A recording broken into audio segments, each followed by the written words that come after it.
زمین حرکت میکنه. جباری رو به عقب، راه بسته است، برمیگردونن دوباره جایی که منتظری هست. برهانی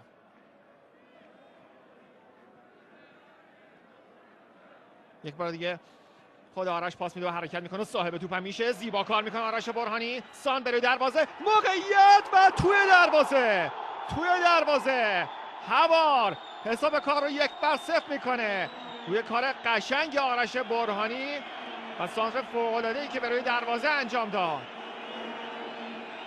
مثلا 2 بازیکن در محوطه جریمه داشتن، توپ از بالای سر 3 ساله‌ای که رد شد، هوار اونجا بود که دروازه رو باز بکنه.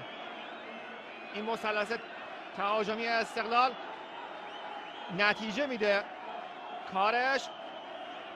سانتر برهانی و ضربه